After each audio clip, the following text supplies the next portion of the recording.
everyone, my name is Crystal. I'm the Newt of Woe Newt Illustration, and I make sassy stickers and desk accessories and tote bags and all kinds of things from the perspective of a millennial burnt-out gifted kid. If you're into that kind of thing, or if you may also be a millennial burnt-out gifted kid, hopefully you will enjoy this vlog.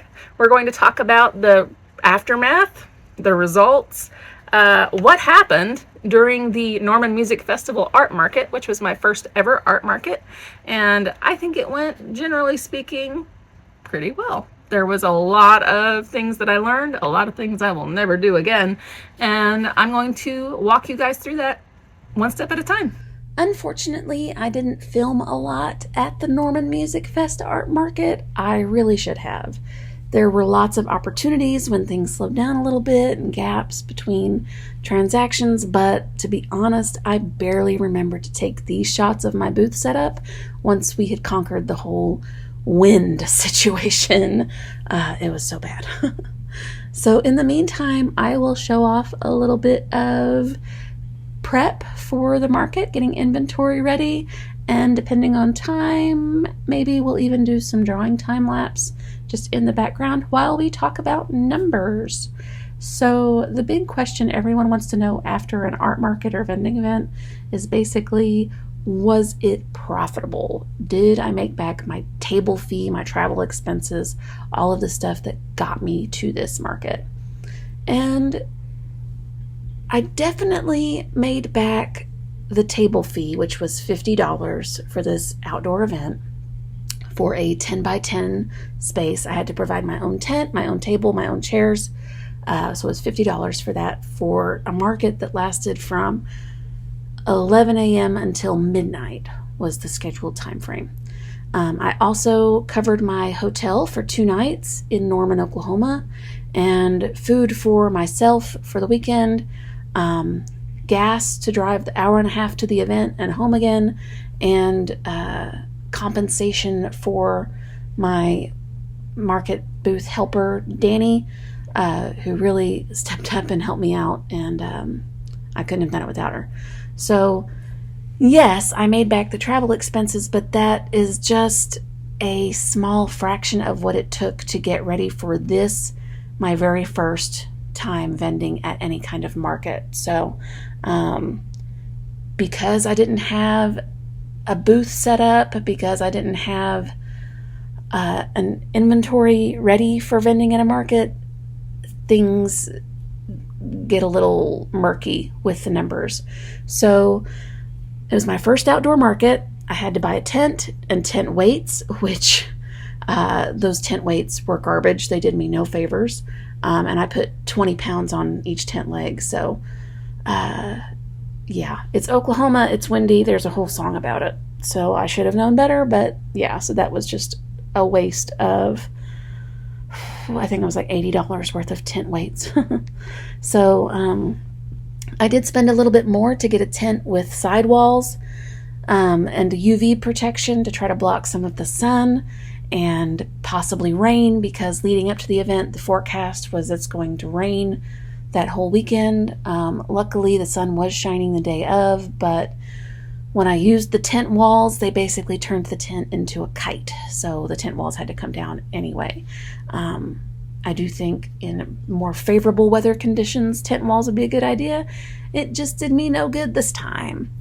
It was also a night market, so I had to invest in LED camping lights because I wasn't going to have access to electricity.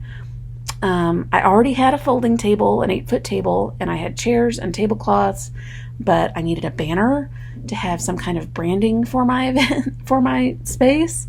And since I was investing in a banner that I wanted to use for many, many more events in the future, I took the time to redesign my logo into something that fits my brand much better.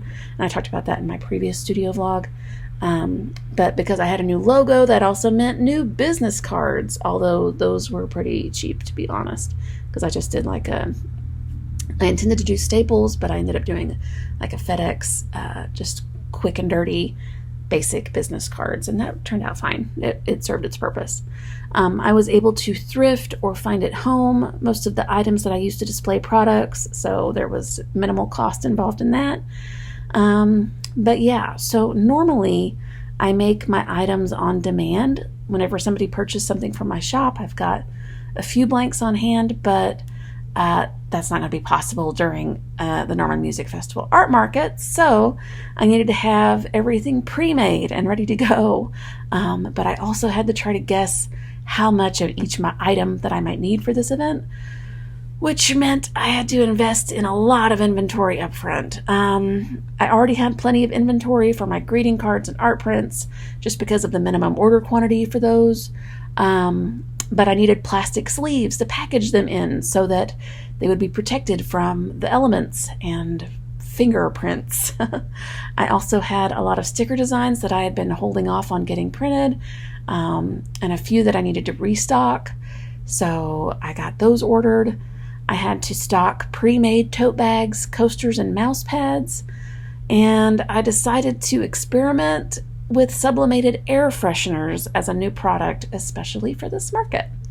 So all in all, I spent almost as much getting inventory prepped to start doing markets as I had just in the last year and a half, which sounds a little dramatic, but when you're buying things a little piece at a time, it is just gradual and adds up over time. And so this was a whole lot all at once, and it was a lot.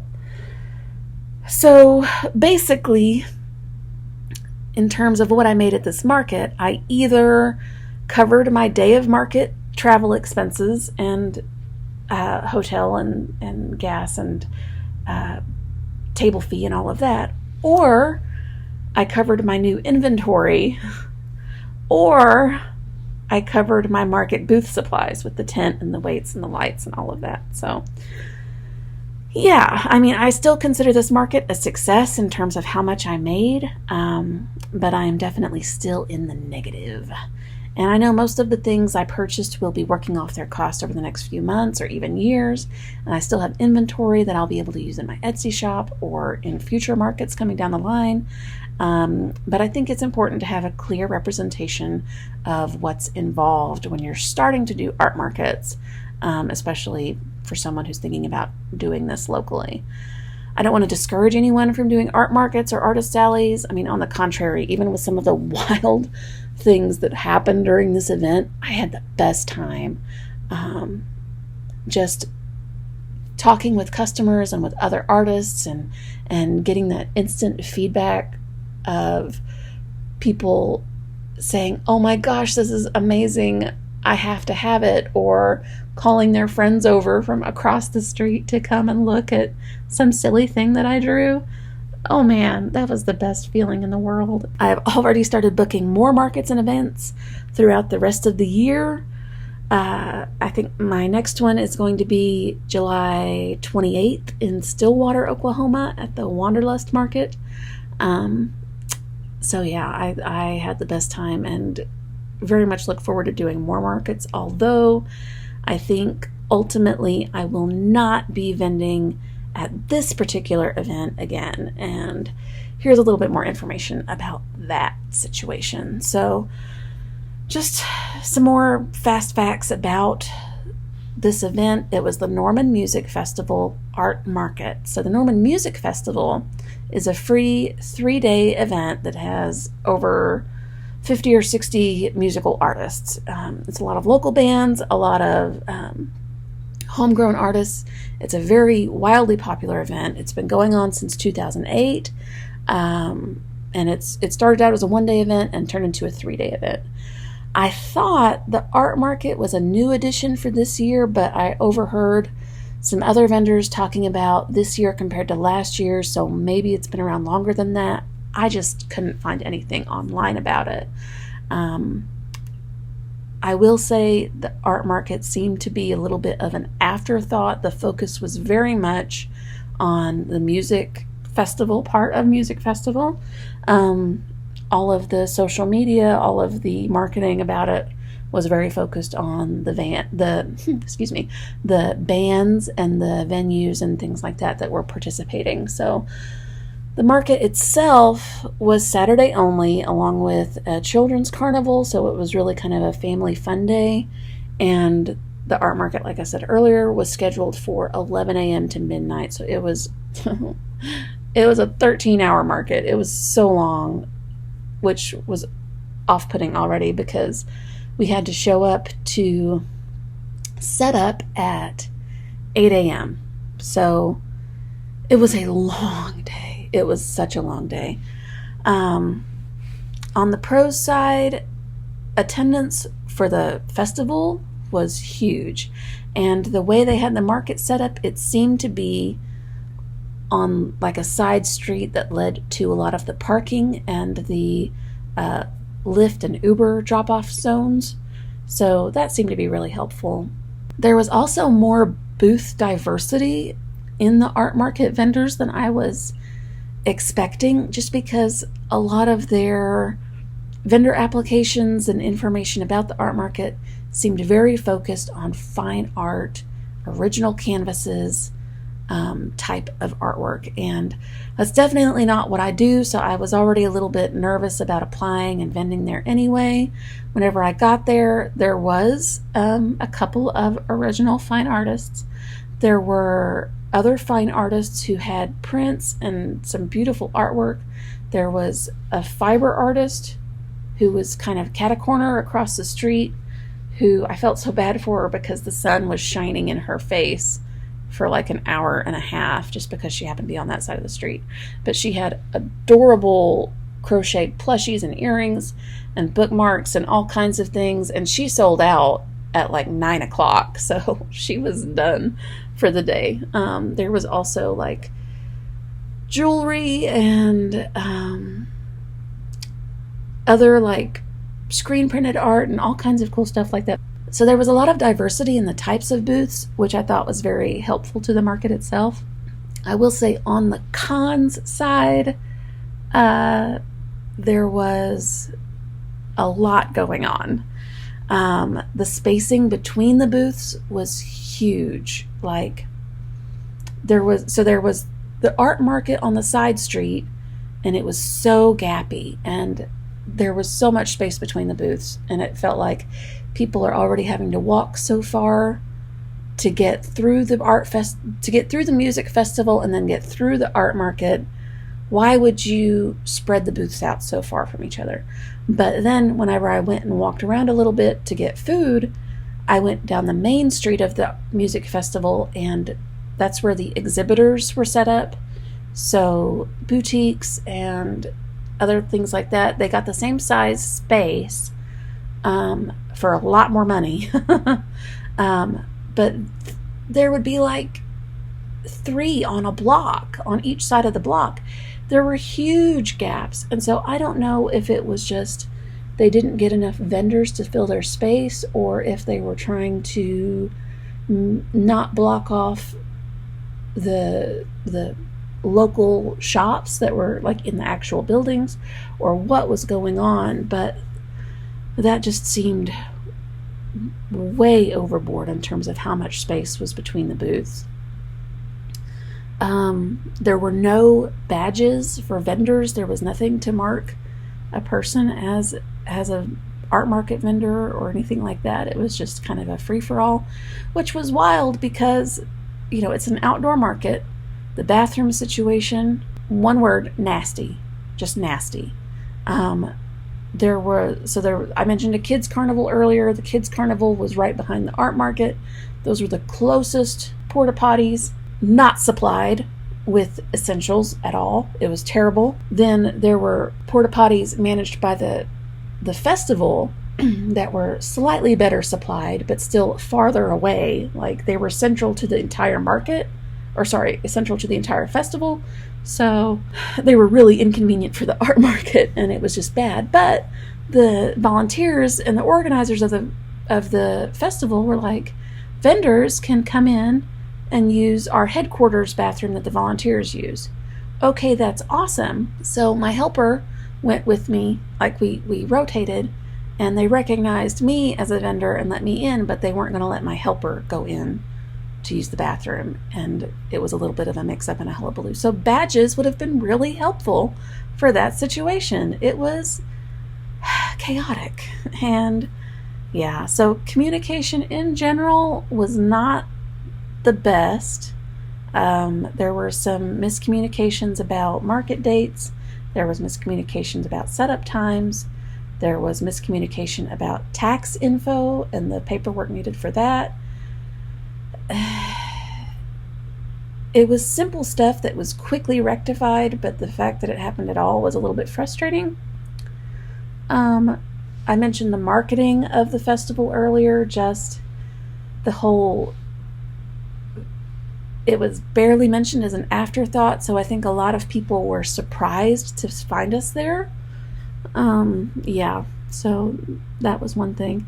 The length of the market being 13 hours was unnecessary. That was overkill. It was exhausting. Just being an outdoor market, the weather was a huge stress point. And yeah, I've talked about that a lot. But the final thing that I'll probably say about the Norman Music Festival, and probably the biggest reason why I won't go back, is because of the alcohol situation at the event. So during the day, it was very family friendly. Sales were popping. It was really a good, fun time for everybody. The weather cooperated mostly. The wind calmed down about noon. So it was a good day. When we started getting toward sunset, the families mostly cleared out.